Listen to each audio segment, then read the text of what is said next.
Boa noite, eu sou o reverendo Francisco Alexandre, pastor da Primeira Igreja Presbiteriana Itapecerica da Serra, e nessa transmissão, que está acontecendo simultaneamente com o aplicativo Jitsi, nós iremos transmitir o estudo bíblico que se realiza na nossa igreja às quintas-feiras. Por conta desse isolamento que nós estamos vivendo, nós temos feito as transmissões online todas as quintas-feiras a partir das 20 horas. Então, a partir desse momento, eu quero convidar você a estudar comigo, com os irmãos da igreja que estão entrando pelo Face, que estão linkados comigo através do Jitsi, o capítulo de número 9 do livro de Atos dos Apóstolos. Eu gostaria de pedir a você que participa comigo dessa transmissão, que feche os seus olhos. Nós vamos fazer uma oração para dar início ao trabalho desta noite. Pai querido, nós somos gratos a Ti pela vida, somos gratos a Ti por cuidar das nossas vidas. Até aqui o Senhor tem cuidado de nós, e nós somos gratos pela Tua providência, pelo Teu cuidado, pela Tua assistência, pela Tua proteção, ó Deus. E queremos colocar, ó Deus, o nosso país em Tuas mãos, para que o Senhor faça com que esta enfermidade possa ser controlada, que esse vírus possa ser dissipado, e nós possamos, ó Deus, voltar à normalidade das nossas vidas, no trabalho, na escola, mas acima de tudo, ó Deus, podendo voltar à comunhão no templo, na Tua casa, onde nós nos reuníamos com alegria para o culto público, para a instrução, como nas quintas-feiras, enfim. Que o Senhor nos dê novamente a alegria, o privilégio de poder voltar à Tua casa, de poder estar reunido com os irmãos publicamente, para adorar, bendizer o Teu nome e participar, ó Deus, da edificação da Tua igreja. Nós Te damos graças, ó Deus, por tudo que o Senhor tem feito por nós. Queremos também suplicar, ó Deus, a Tua graça sobre a vida do Seu Valdemar, pai da nossa irmã Vilma, que está, ó Deus, hospitalizado neste momento, com problemas de coração. Nós pedimos, ó Deus, que a Tua mão esteja sobre ele, e enquanto ele estiver ali no hospital, que o Senhor livre ele ser infectado pelo coronavírus, porque nós sabemos, ó Deus, do potencial que esse vírus tem em pessoas como o caso do seu Valdemar. Então pedimos que a Tua mão esteja sobre ele e que ele possa, ó Deus, retornar para casa sem nenhuma complicação. Abençoa aqueles que estão enfermos nesta hora, aqueles que estão no hospital, em situação delicada, e o Senhor os livre dessa situação e que, segundo a Tua misericórdia, eles possam recobrar a saúde. Abençoa-nos em tudo, Pai. Cuida de nós, cuida do nosso país, cuida da direção deste país, do seu presidente, que em tudo, ó Deus, nós possamos, como nação, caminhar para a harmonia, caminhar, ó Deus, para a solução dessa crise. Abençoa-nos em tudo, Pai. Abençoa a Tua igreja. Abençoa os que participam dessa transmissão, que estão agora nos seus lares, ó Deus, mas dedicam esse tempo, dedicam esta hora para aprender da Tua palavra. Nós suplicamos a Tua bênção sobre todos. É a oração que fazemos em nome de Cristo Jesus. Amém. Meus queridos, é um prazer enorme estar mais uma quinta-feira aqui com vocês, aos irmãos da Igreja de Itapecerica da Serra, àqueles que visitam a nossa página do Facebook. É um prazer enorme estar mais uma vez compartilhando com vocês da palavra do Senhor. Nós já estamos aí entrando pela quarta quinta-feira, fazendo transmissão pelo Facebook e pelas plataformas de teleconferência. Antes nós estávamos usando o Zoom, agora estamos usando o Jitsi. E estamos agora entrando no capítulo 9 de Atos dos Apóstolos. Para os irmãos da igreja, eu disponibilizei um resumo do capítulo, uma parte, e eu gostaria de seguir aí, pelo menos nesse primeiro momento, a nossa divisão para o capítulo 9. Tá? Então eu quero só deixar aqui para os irmãos, para aqueles que nos acompanham, como seria essa divisão do capítulo 9, de que maneira nós podemos melhor compreender o conteúdo do capítulo 9. O capítulo 9 ele está dentro daquela seção maior que nós já falamos quando estávamos estudando o capítulo 8, que fala da igreja na Palestina. E o capítulo 9 ele tem 43 versículos, começa aí com a história da conversão de Paulo, tá? E a história da conversão de Paulo ele vai ocupar boa parte do capítulo 9. Então você vai ter aí o início dessa história com a saída de Paulo, né? Com a decisão que Paulo toma de ir até Damasco com o objetivo de prender os cristãos. Então Paulo ele vai a Damasco, isso está lá no capítulo 9, do versículo 1 ao versículo 9. E aí você tem nos dois primeiros versículos o objetivo de Saulo, o encontro de Saulo com Jesus, que acontece do versículo 3 ao 6, e o resultado desse encontro, versículo 7 e versículo 9. Depois você tem a seção em que Paulo entra em Damasco. Vai do verso 10 ao versículo 25. E lá, quando Paulo está em Damasco, algumas situações vão acontecer, alguns episódios vão ser narrados por Lucas, e nós também dividimos esses episódios. O primeiro episódio é a missão de Ananias. Ananias tem a missão de conduzir Paulo, de apresentar Paulo à igreja cristã. Ele vai ser aquele que vai dar as boas-vindas a Paulo dentro da igreja. E diante dessa missão nós encontramos a objeção de Ananias, do verso 13 ao 14, e a ordem de Jesus para que Ananias vá até Paulo, versos 15 e 16. Ananias então vai, chega onde Paulo se encontra, e do verso 17 ao 19 nós temos a restauração de Saulo. E a partir do verso 20 até o verso 22, você tem um Saulo agora transformado. Um Saulo que antes era perseguidor, agora ele passa a ser um pregador do Evangelho. E por último nós temos nos versos 23 a 25 uma trama para matar Saulo. E aí a sessão, Lucas sai de Damasco e volta para Jerusalém. Do verso 26 ao 30, você tem aí a pregação de Paulo em Jerusalém. E por último, nós temos um relato muito comum no livro de Atos sobre uma espécie de relatório de como estava a situação da igreja naquele tempo. E esse relatório está aí no verso 31. Depois do verso 32 e até o final do capítulo, no verso 43, nós vamos ter um interlúdio com o ministério do apóstolo Pedro. Primeiro, a cura de Enéas, que acontece em Lida, do verso 32 ao 35, a ressurreição de Dorcas em Jope, do verso 36 ao 43. Então, essa é a divisão geral do livro do capítulo 9 de Atos dos Apóstolos. Nós vamos nos concentrar, então, nos primeiros 9 versículos. Então, eu peço que você abra sua Bíblia e acompanhe comigo a leitura dos versos de 1 a 9 do capítulo 9. Saulo, respirando ainda ameaças e morte contra os discípulos do Senhor, dirigiu-se ao sumo sacerdote e lhe pediu cartas para as sinagogas de Damasco, a fim de que, caso achasse alguns que eram do caminho, assim homens como mulheres, os levasse preso para Jerusalém. Seguindo ele a estrada fora, ao aproximar-se de Damasco, subitamente uma luz do céu brilhou ao seu redor e, caindo por terra, ouviu uma voz que lhe dizia: Saulo, Saulo, por que me persegues? Ele respondeu: Quem és tu, Senhor? E a resposta foi: Eu sou Jesus a quem tu persegues. Mas levanta-te e entra na cidade, onde te dirão o que te convém fazer. Os seus companheiros de viagem pararam emudecidos, ouvindo a voz, não vendo contudo ninguém. Então se levantou Saulo da terra e, abrindo os olhos, nada podia ver. E, guiando-o pela mão, levaram-no para Damasco. Esteve 3 dias sem ver, durante os quais nada comeu nem bebeu. Então esse é o primeiro registro do capítulo de número 9. Então são os 9 primeiros versículos que narram aí a ida de Paulo à cidade de Damasco.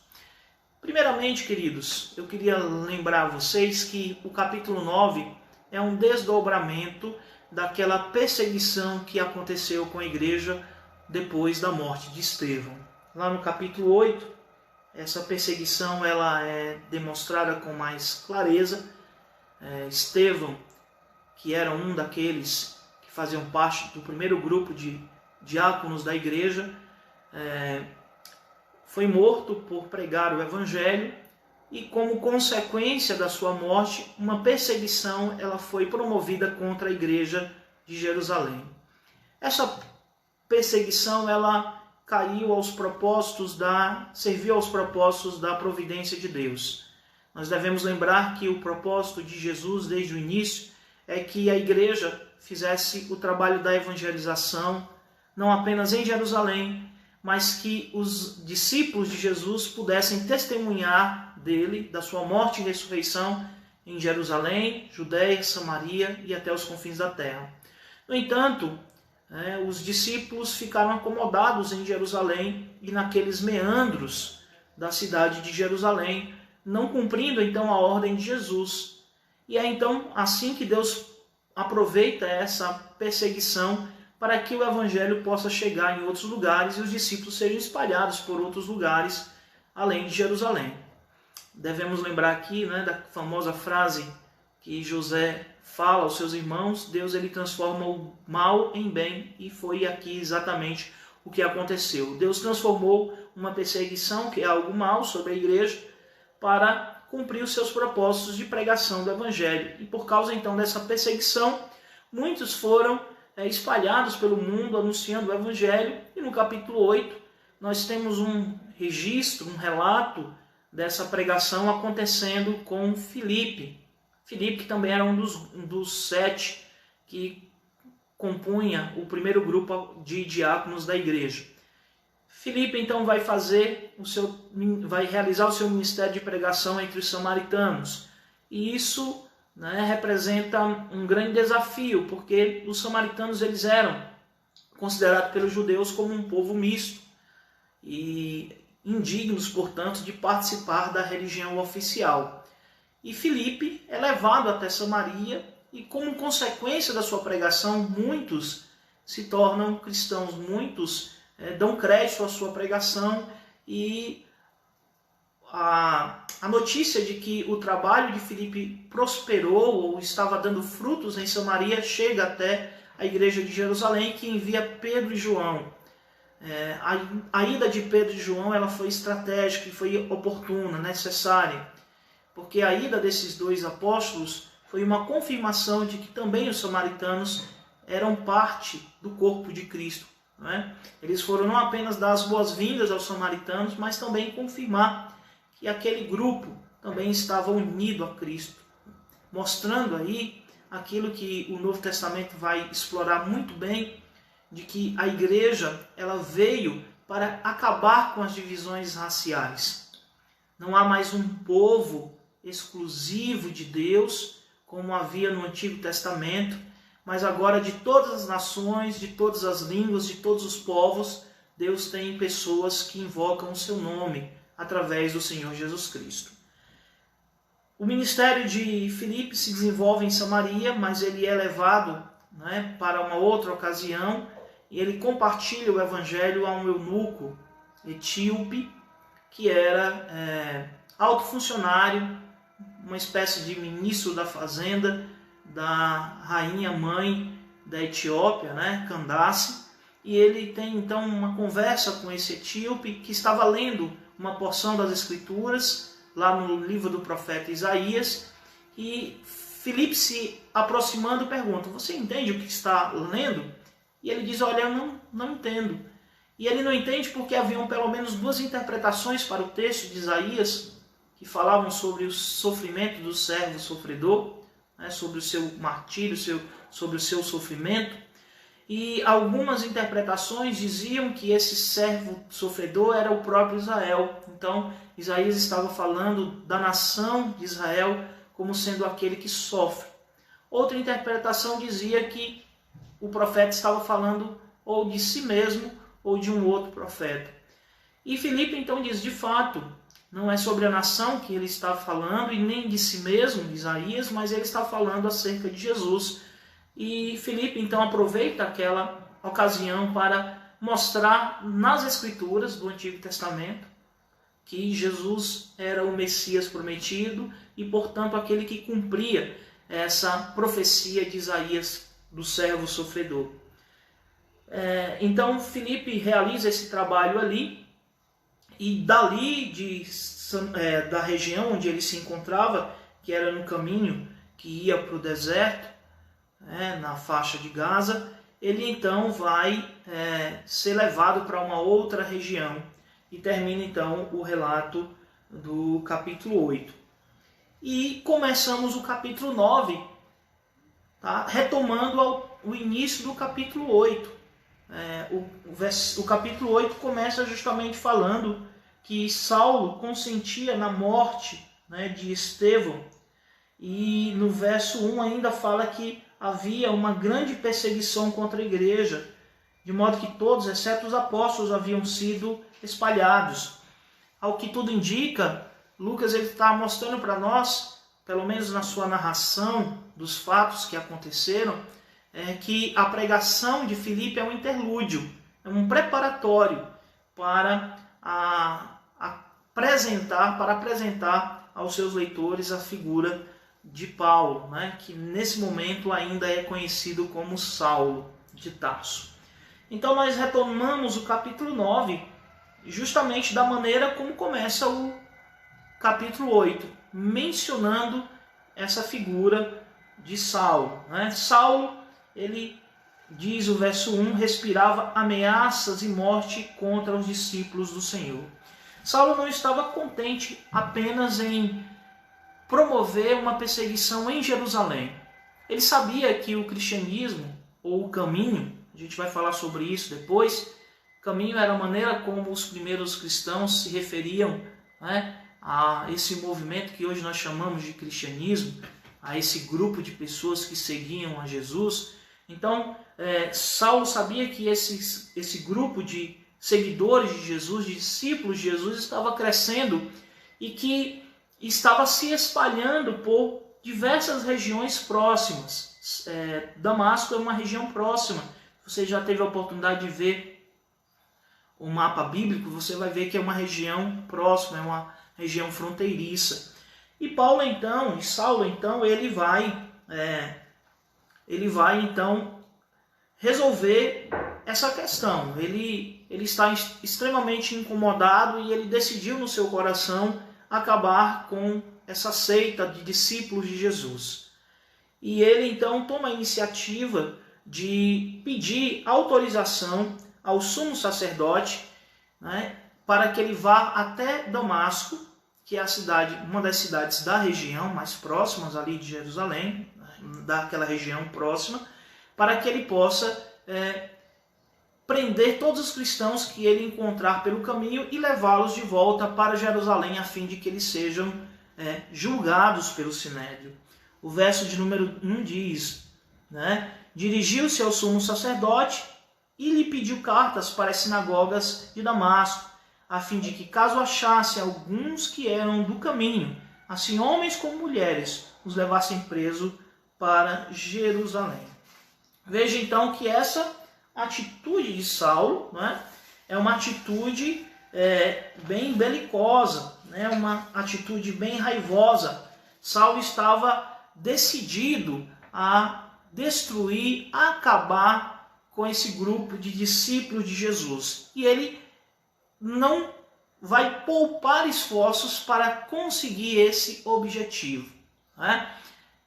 Saulo achava que ele estava fazendo uma grande coisa para Deus, uma grande obra para Deus. E o próprio Jesus havia advertido isso aos seus discípulos.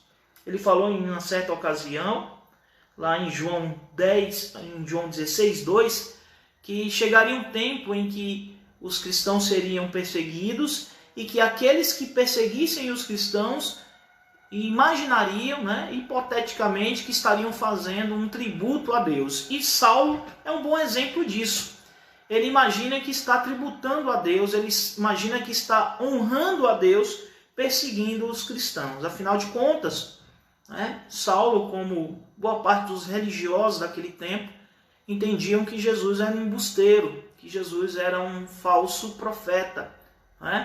e que os cristãos estavam perturbando a religião de Israel ao anunciar a morte, a ressurreição de Jesus, né?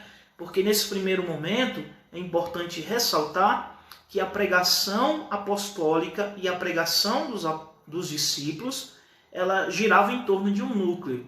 Jesus é o Messias, Jesus morreu, mas Jesus ressuscitou. E nós somos testemunhas disso. Por isso que a palavra testemunha, ela vai aparecer inúmeras vezes no livro de Atos dos Apóstolos. E na famosa passagem de Atos 1:8, Jesus fala: vocês vão receber poder e serão minhas testemunhas tanto em Jerusalém, quanto na Judéia, em Samaria e até os confins da terra. Então, os primeiros cristãos estavam cumprindo com esse propósito de testemunhar da ressurreição de Jesus. E Saulo, ele está determinado a acabar com os discípulos de Jesus, né? Que naquele primeiro momento se identificavam como os do caminho. Essa é uma autoidentificação das mais antigas acerca dos discípulos de Jesus, né?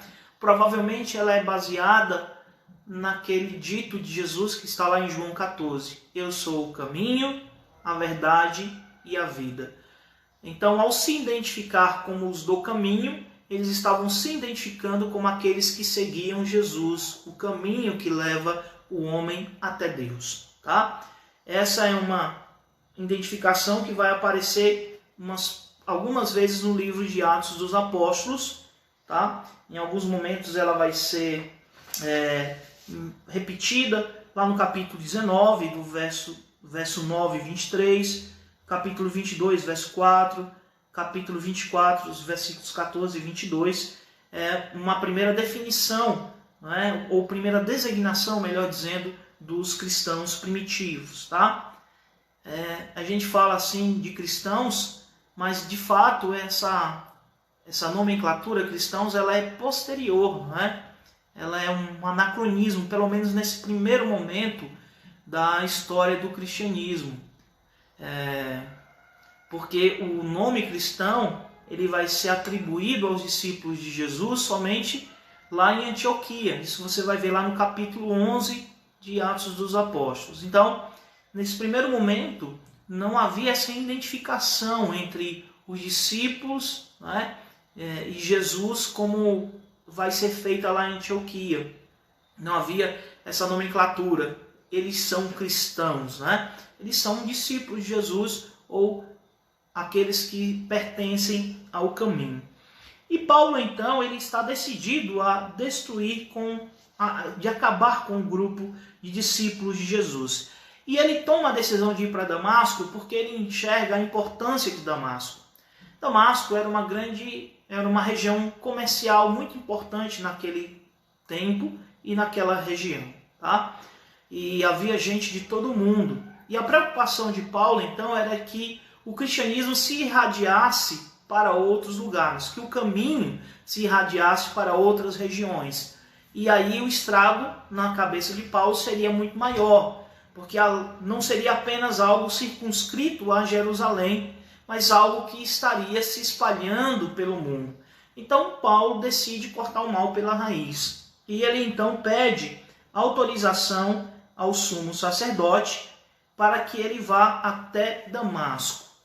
E chegando nas sinagogas de Damasco, encontre os cristãos e os leve preso até Jerusalém. É importante ressaltar que nesse primeiro momento, os cristãos ainda não haviam se distinguido dos judeus em termos de práticas, não é, religiosas. Eles ainda usavam os mesmos espaços. Um exemplo disso a gente encontra lá no capítulo 4, quando Pedro e João foram ao templo para realizar suas orações. E é possível então que lá em Damasco, que já era um pouco mais distante de Jerusalém, cerca de 240 quilômetros, alguns comentaristas falam nessa distância, algo em torno ou aproximadamente 240 quilômetros, né? Então falam que os cristãos ainda frequentavam as sinagogas locais. Tá? Embora eles fossem identificados com a mensagem de Jesus, eles ainda frequentavam os mesmos ambientes da religião judaica, como por exemplo a sinagoga. Por isso é que Paulo pede autorização para os líderes, para os principais das sinagogas, para que eles possam, identificar os cristãos ou os discípulos de Jesus e Paulo ter o seu trabalho facilitado. Só que Paulo não contava com o fato, não contava com o que ia acontecer com ele lá nessa caminhada, nessa trajetória até Damasco. Ele então toma a carta de apresentação e vai até Damasco. Monta um grupo, não sabemos de quantas pessoas, e ele então vai até Damasco. Alguém quer falar alguma coisa? Não entendi? Eu. Opa, quem é? Qual seria, David?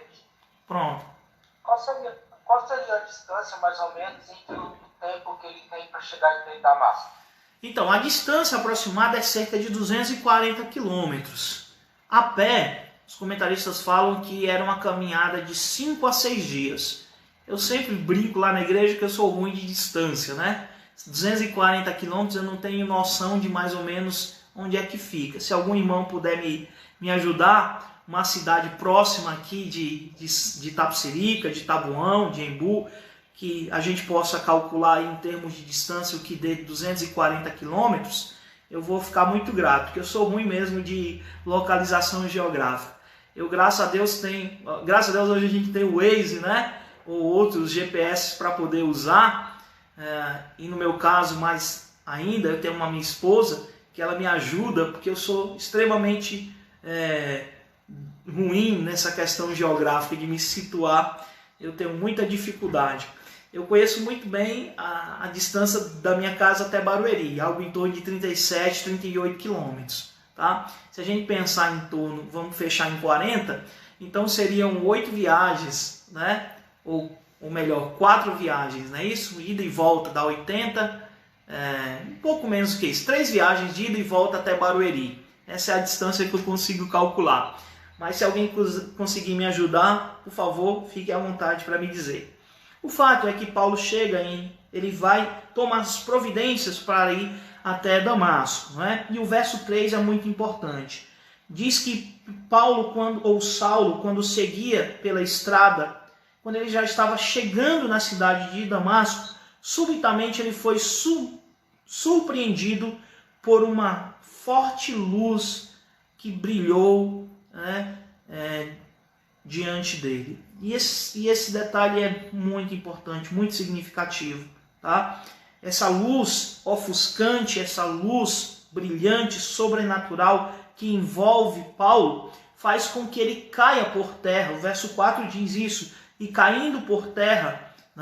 Então Paulo ficou atordoado com aquela luz forte, brilhante, e ele cai por terra.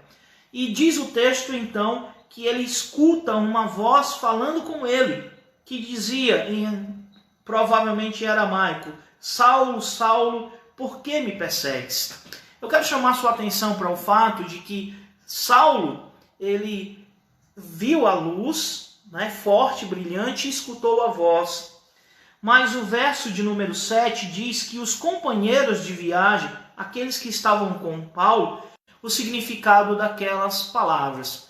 Isso mostra então que a mensagem ela foi diretamente a Paulo, de modo que aquelas pessoas que estavam ao seu redor não conseguiram distinguir, discernir, compreender, decifrar a mensagem que somente Paulo ouviu. E nesse diálogo, que acontece, a voz pergunta, Saulo, Saulo, por que você me persegue? E essas palavras elas foram muito de imaginar. E naquele momento é de imaginar que Saulo veio à mente de Paulo, veio à cabeça dele uma série de eventos que antecederam ao momento daquele encontro. Como, por exemplo, a própria morte de Estevão. Saulo, ele consentiu naquela morte.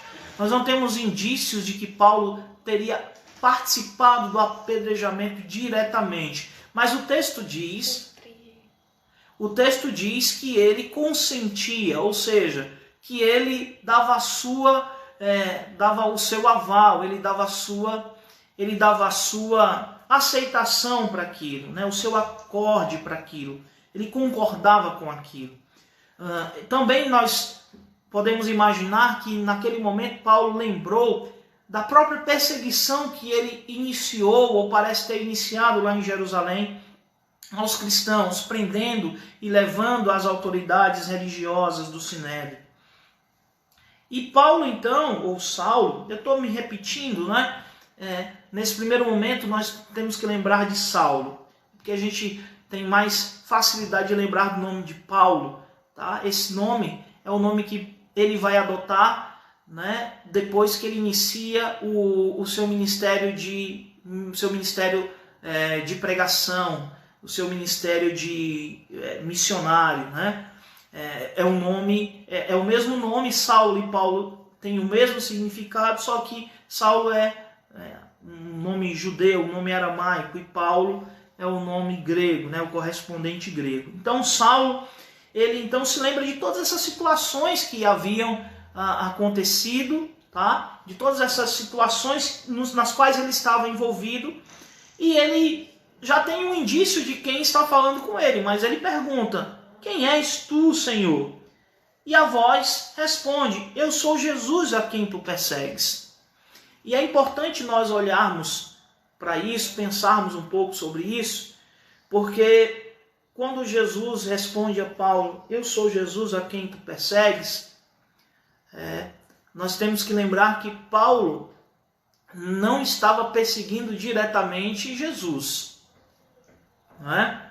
Ele estava perseguindo, pelo menos na sua visão, ele estava perseguindo os discípulos.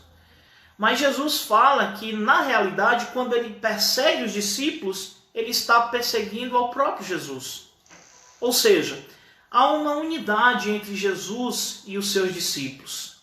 Há uma ligação entre Jesus e os seus discípulos. Ele mesmo falou isso lá no livro de João, quando ele falou que ele e o Pai eram um e que nós também deveríamos ser um com ele. No capítulo 15, Jesus fala: eu sou a videira e vocês são os ramos.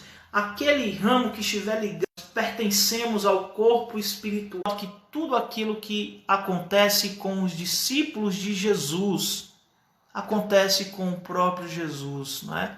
Ele toma as dores, ele participa do sofrimento do seu povo. E é justamente isso que ele fala para Paulo ou para Saulo: você está me perseguindo, você não está lutando apenas contra os meus discípulos, você está lutando também contra mim. E Saulo então fica ainda mais confuso diante de tudo aquilo. E o verso de número 6 diz, o verso 5, desculpa, eu sou Jesus a quem tu persegues. E aí o 6, mas levanta-te e entra na cidade, onde te dirão o que te convém fazer. E Saulo, que antes estava todo imponente, todo prepotente, todo arrogante, indo até Damasco com o objetivo de prender os cristãos, agora ele é tomado pelas mãos. Porque o verso de número 8 vai dizer que quando Saulo levantou da terra, os seus olhos se abriram, mas ele não conseguia enxergar absolutamente nada. E ele então foi conduzido pela mão e levado até Damasco.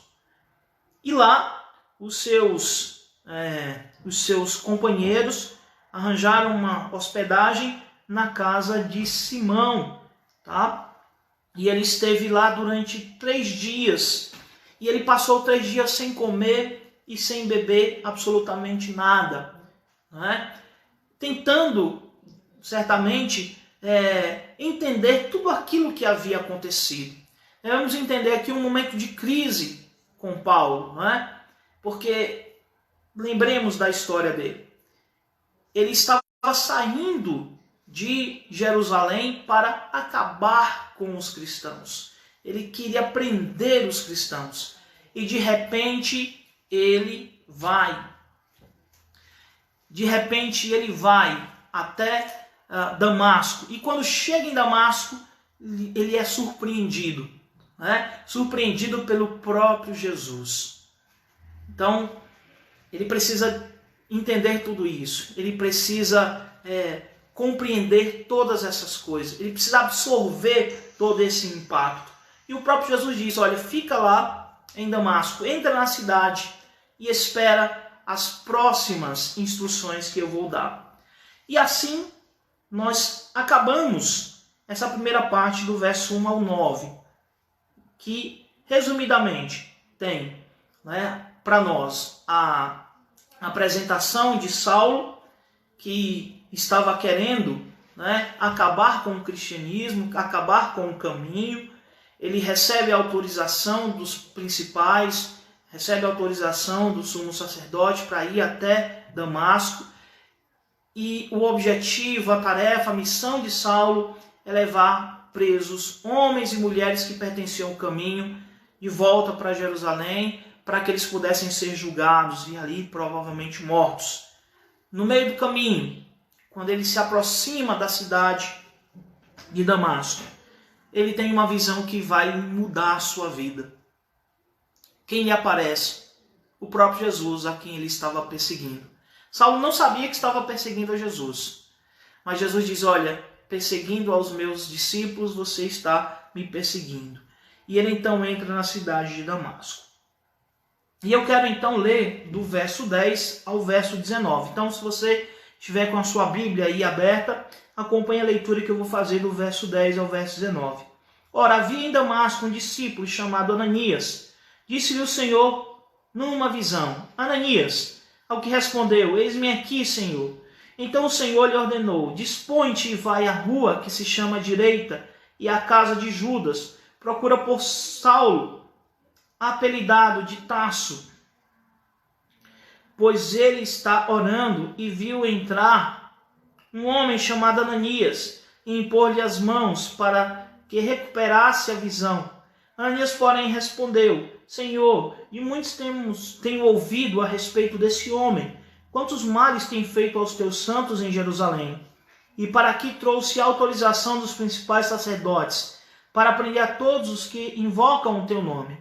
Mas o Senhor lhe disse, vai, porque este é para mim um instrumento escolhido, para levar o meu nome perante os gentios e reis, bem como perante os filhos de Israel, pois eu lhe mostrarei quanto lhe importa sofrer pelo meu nome.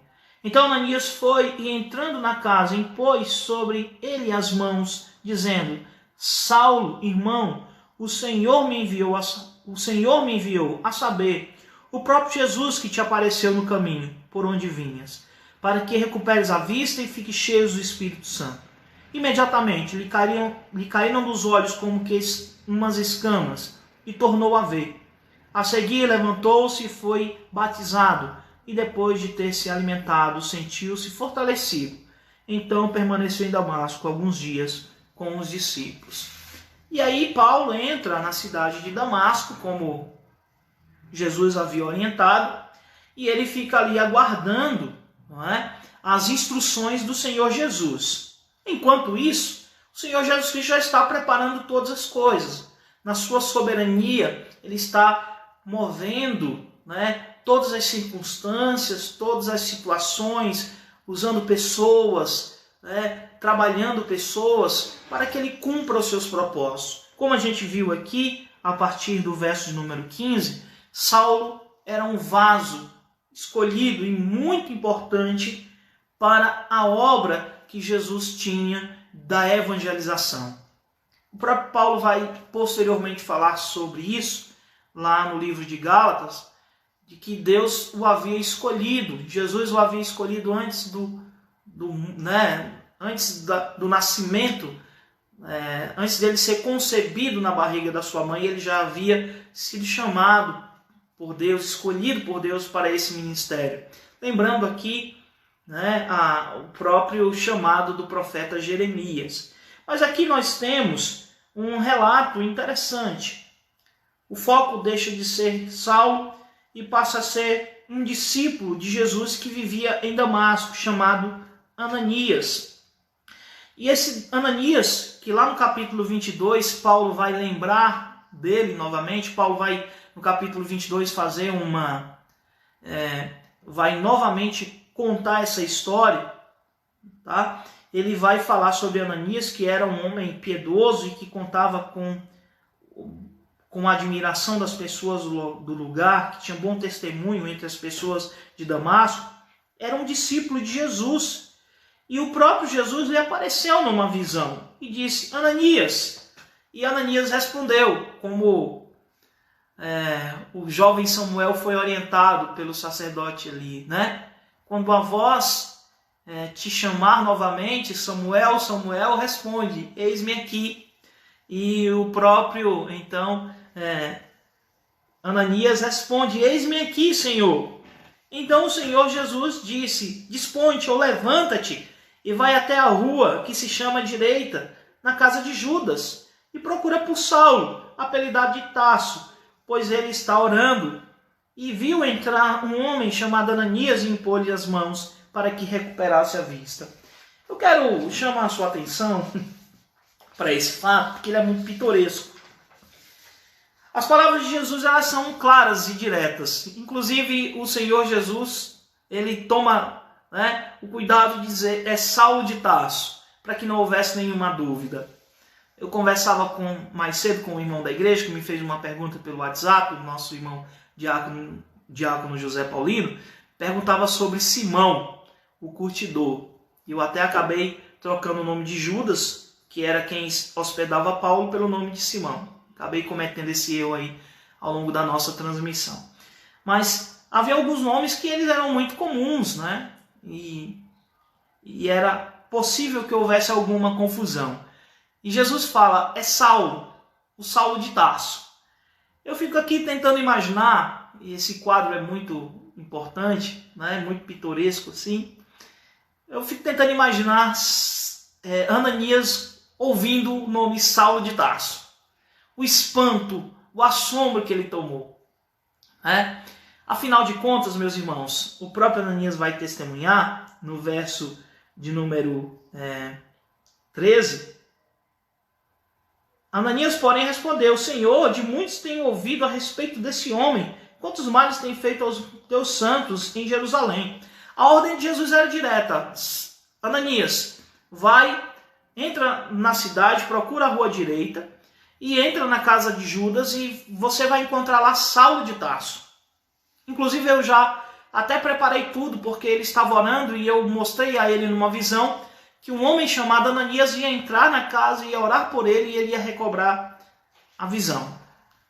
Ananias objeta, né? Ele se opõe à ordem de Jesus, ele se assemelha aqui a Moisés, quando Deus o chama para o trabalho, né? Para o serviço, para o ministério de guiar o povo.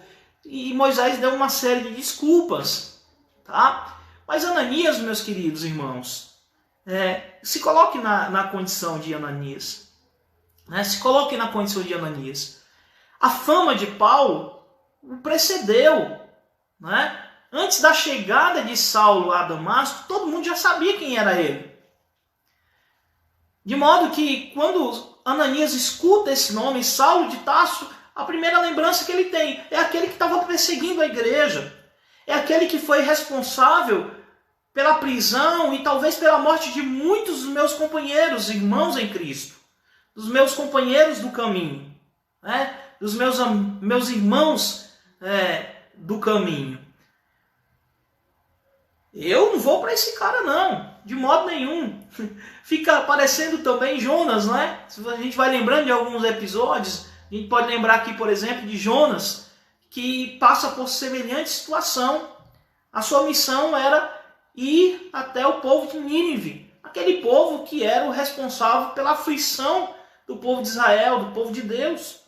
Então Jonas, ele toma uma decisão, que é compreensível. Não estou dizendo que é a certa, mas é compreensível olhando pelos olhos humanos. Ou seja, se esse povo é o povo que é responsável pela dor do meu povo, pelo sofrimento do meu povo, eu não vou até eles. Eu sei que Deus é misericordioso e vai perdoar esse povo. E eu não quero que eles sejam perdoados, eu quero que eles sejam destruídos. Então o que eu faço? Vou pegar um navio e não vou para Nínive, eu vou para Tarsis. Ananias está tendo um comportamento semelhante. Senhor, esse é aquele que persegue a igreja, né? Inclusive, ele veio para nossa cidade com autorização do sumo sacerdote para prender todo aquele do caminho que ele encontrar. Verso 14. Então, esse homem é perigoso. Eu não posso fazer isso, Senhor.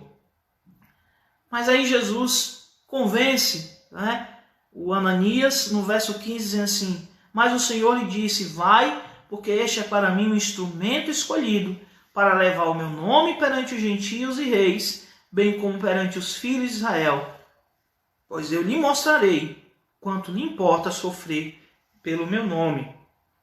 Tá? Então, Jesus fala: Ananias, você vai, é uma ordem, né? E você tem que ir porque Saulo é um instrumento escolhido para levar o meu nome perante os gentios e reis, bem como aos filhos de Israel.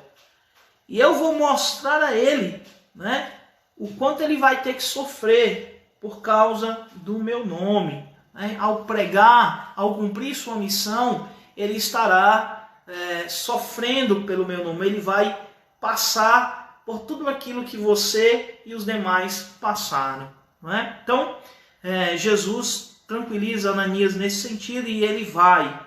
Então, verso 17, Ananias foi e entrando na casa, impôs sobre ele as mãos, dizendo: Saulo, irmão, o Senhor me enviou, a saber, o próprio Jesus, que te apareceu no caminho por onde vinhas, para que recuperes a vista e fiques cheios do Espírito Santo. Imediatamente lhe caíram como escamas dos olhos e tornou a ver. A seguir levantou-se e foi batizado. E depois de ter se alimentado, sentiu-se fortalecido. Então permaneceu em Damasco alguns dias com os discípulos. Então Ananias vai até a casa onde Saulo estava. Ele se apresenta a Saulo e diz: olha, eu vim aqui amando de Jesus e eu nem precisava falar isso porque ele já te mostrou isso numa visão, mas eu vou orar por você para que você recupere a visão. E diz o texto que Saulo ficou cheio do Espírito Santo, dos seus olhos caíram como que umas escamas, e levantando-se foi batizado. Não vou entrar na polêmica, né? Mas é muito interessante esse finalzinho do verso 18. A seguir levantou-se e foi batizado, né? Quem é presbiteriano já entendeu a dica, né? Já entendeu bem o que eu quero dizer com isso, tá? Então Saulo foi batizado. Ele se levantou e ali foi batizado. E depois de ter se alimentado, recobrou o seu ânimo e ele passou um tempo com os discípulos. E é um detalhe importante.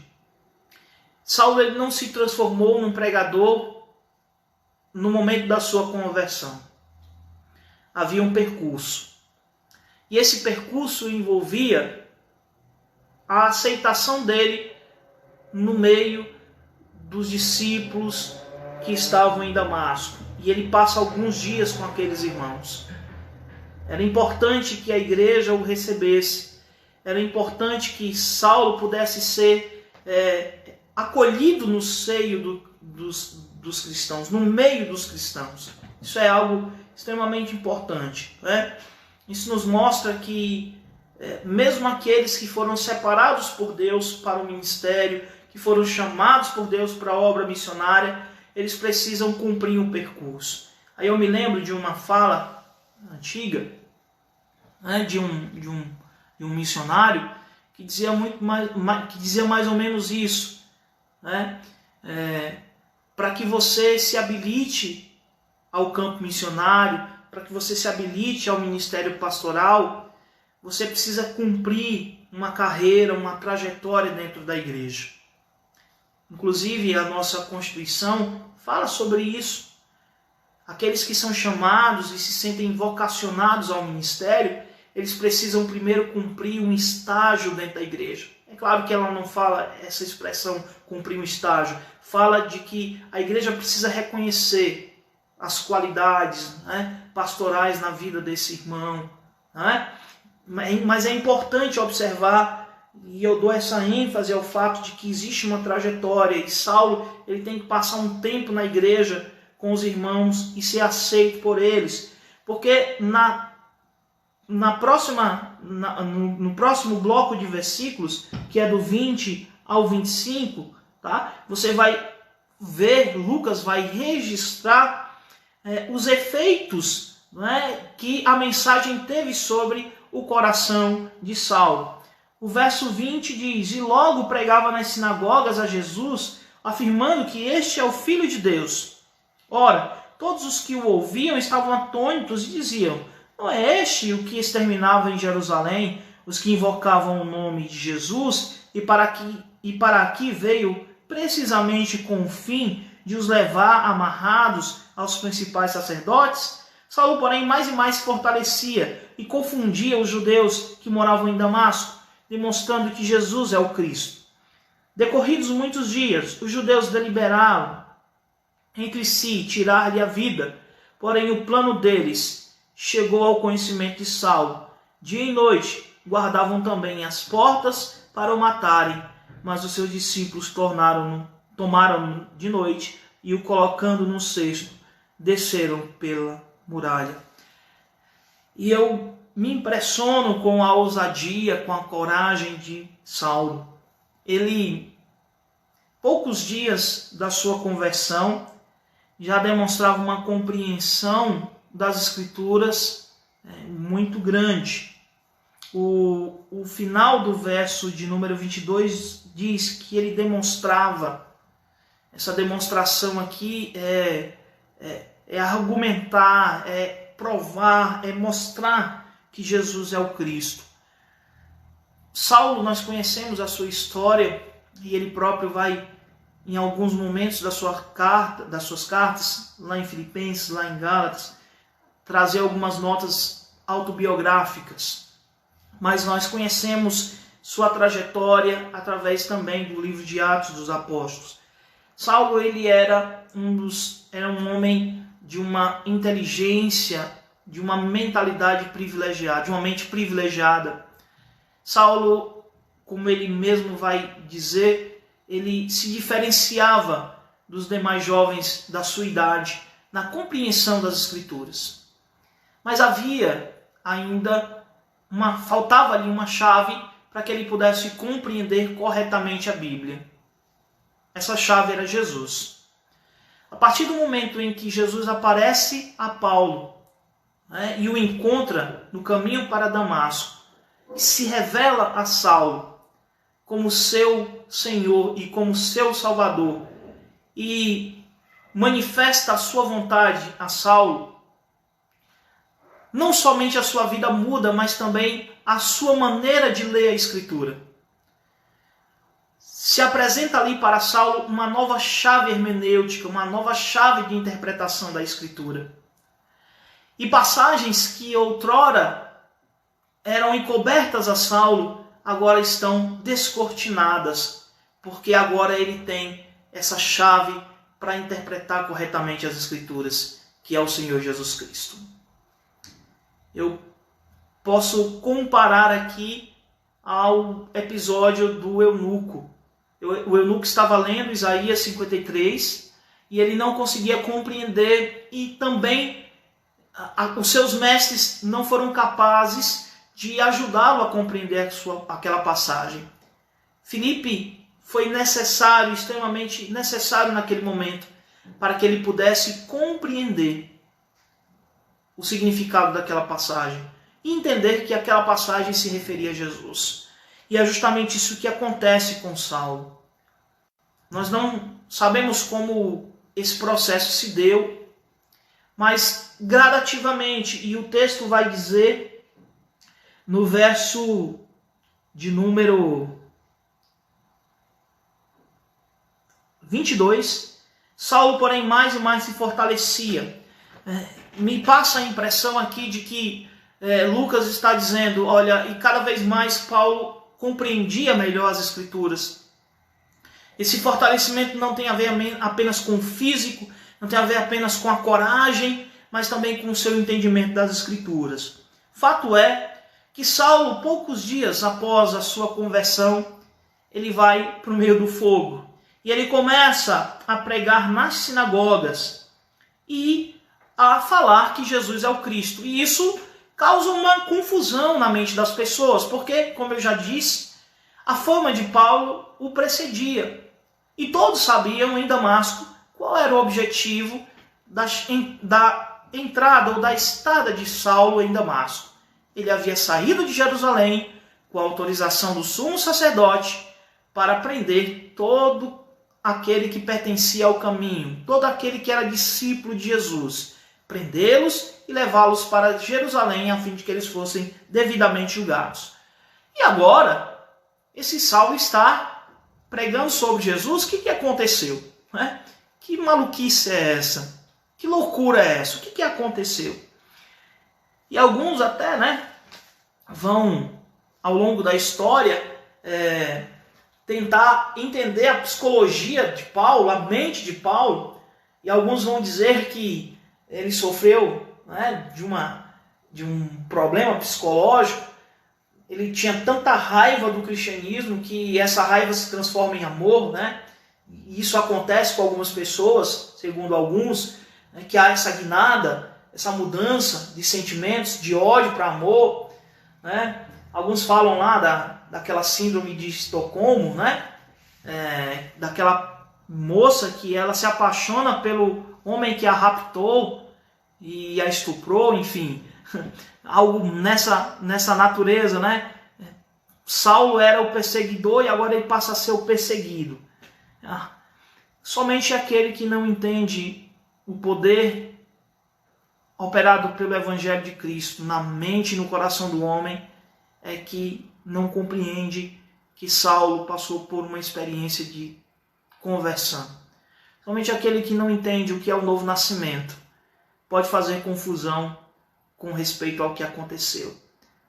Saulo ele foi conquistado por Cristo.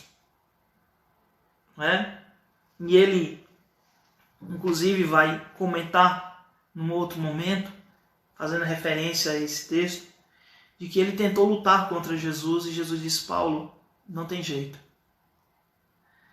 Não tem como você lutar contra mim. Eu sou mais forte do que você. Jesus é aquele que, nos evangelhos, entra na casa do valente e o amarra. E depois saqueia a casa do valente. Se ele faz isso com o valente, uma referência a Satanás, porque ali no contexto Jesus está falando do seu ministério de cura, de expulsão de demônios, e mostrando que o seu poder é maior do que o poder do inimigo.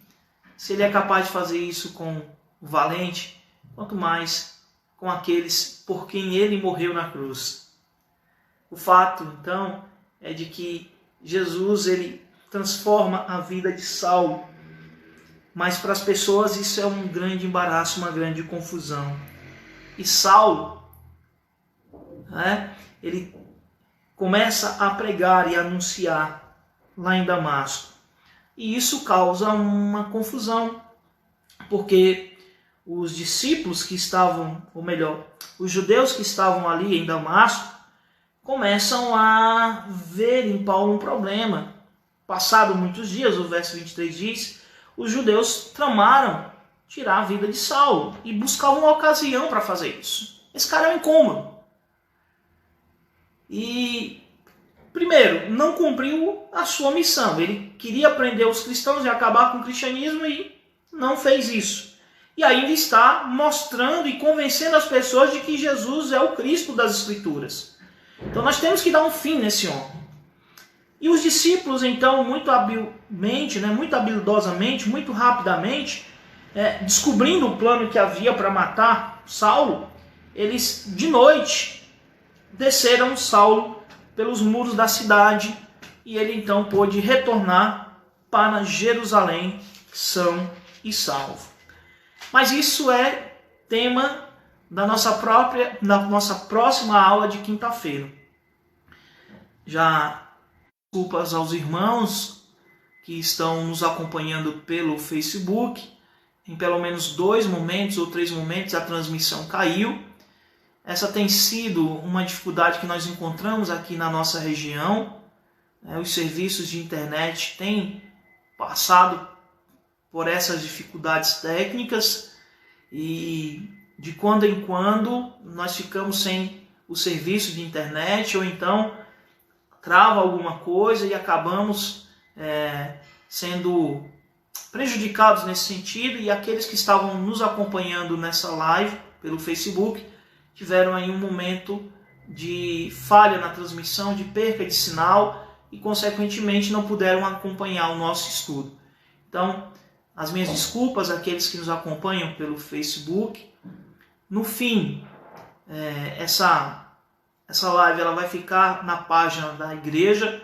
Se você tiver alguma dificuldade de entender algum ponto, por favor, pode escrever lá uma mensagem para nós na página da igreja, que nós com toda certeza iremos responder a vocês, tá bom? Então, fiquem tranquilos. Se você não entendeu alguma coisa, por favor, mande uma pergunta, mande a sua dúvida e nós iremos responder. E quem sabe na próxima quinta-feira nós comecemos a nossa transmissão já falando sobre essas dificuldades, tá?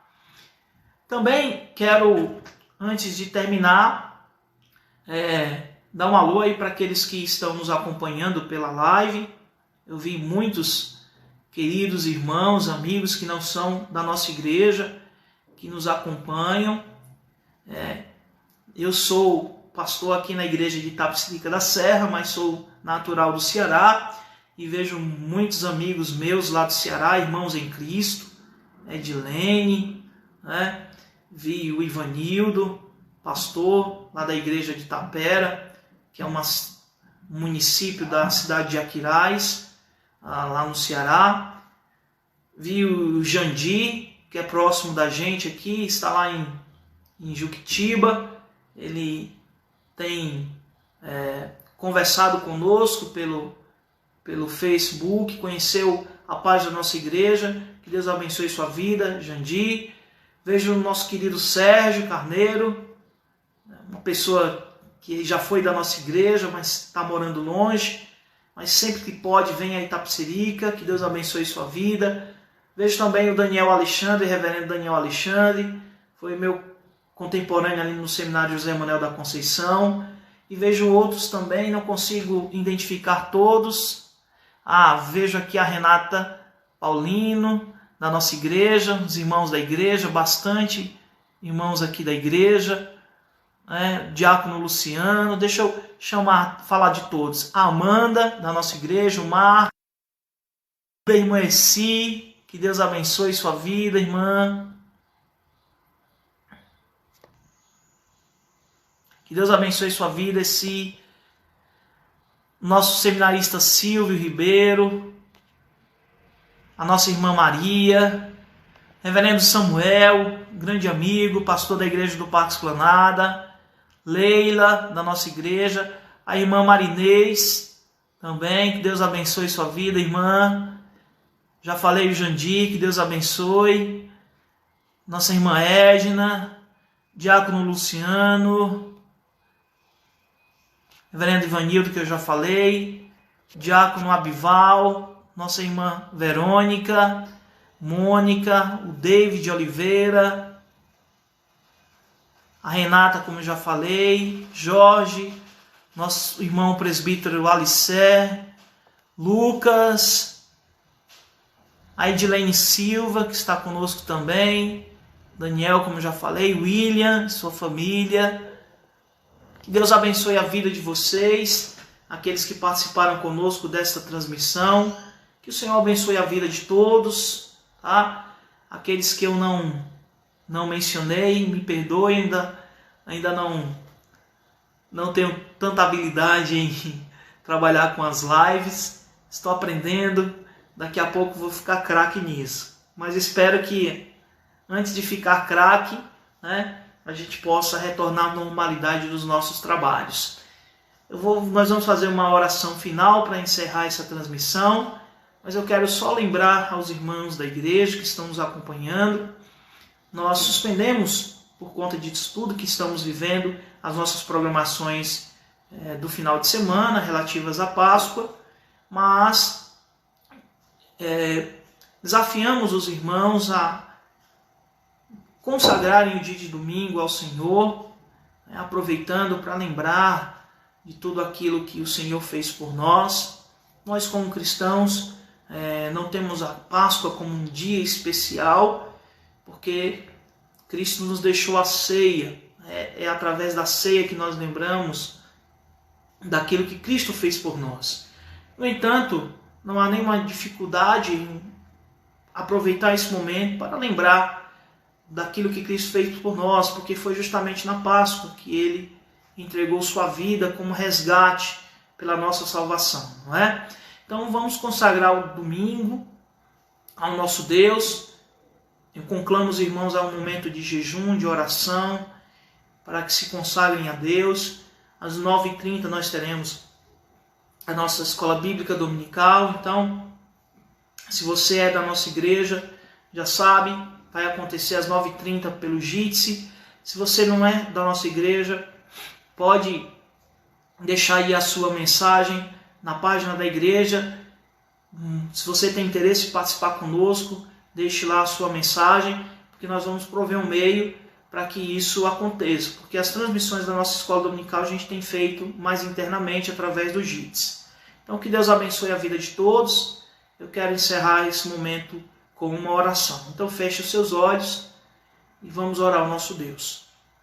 Deus, abençoa o teu povo, abençoa a tua igreja, abençoa todos aqueles que participaram dessa transmissão, que interagiram conosco, que passaram esse tempo aprendendo da tua palavra, que a tua palavra de fato fale aos corações e que esta lição possa contribuir para que os teus filhos conheçam melhor a tua palavra.